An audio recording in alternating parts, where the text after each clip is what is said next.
છોટાઉદેપુરમાં મસાલામાં ભેળસેળ કરતી ફેક્ટરીનો પર્દાફાશ થયો। મરચા પાવડરમાં અખાદ્ય કલર ઓલિયોરેઝિનની ભેળસેળ કરવામાં આવતી। ગાંધીનગર અને છોટાઉદેપુરની ફૂડ ટીમે ભેળસેળનું કૌભાંડ ઝડપી પાડ્યું। બોડેલી તાલુકાના જોજવા ગામે તપાસમાંથી અખાદ્ય મરચું મળી આવ્યું હતું। વેપારી ફૂડ સેફટીનો પરવાનો મેળવ્યા વગર જ ફેક્ટરી ચલાવતા હતા। 25 કિલો અખાદ્ય કલર સહિતનો જથ્થો જે ઝડપી પાડવામાં આવ્યો। અંદાજિત 6,20,000નો લગભગ 4,027 કિલોગ્રામનો મુદ્દામાલ કબજે કરવામાં આવ્યો છે, જેમાં અલગ અલગ મરચા પાવડરના નમૂના લઈ તેને લેબોરેટરીમાં પરીક્ષણ માટે મોકલવામાં આવ્યા। રિપોર્ટ આવ્યા બાદ કાયદેસરની કાર્યવાહી કરવામાં આવશે।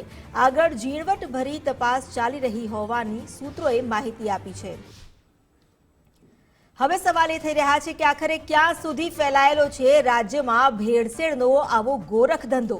આ ગોરખ ધંધાના નેટવર્ક પર ક્યારે ધોંસ બોલાવાશે? ક્યાં સુધી આ રીતે લોકોના જીવ સાથે ચેડા કરવામાં આવશે?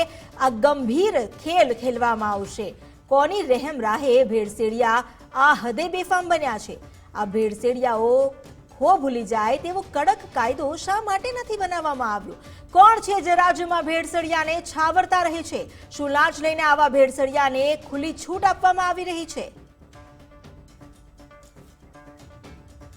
અમારી સાથે જોડાઈ ગયા છે સંવાદદાતા તોફિક શેખ। તોફિક, જે બોડેલી તાલુકાના જોજવા ગામે અખાદ્ય મરચું મળી આવ્યું હતું, આજે બનાવટીનો ગોરખ ધંધો છે તે કેટલી હદે વ્યાપેલો છે તેની પ્રતીતિ થઈ રહી છે।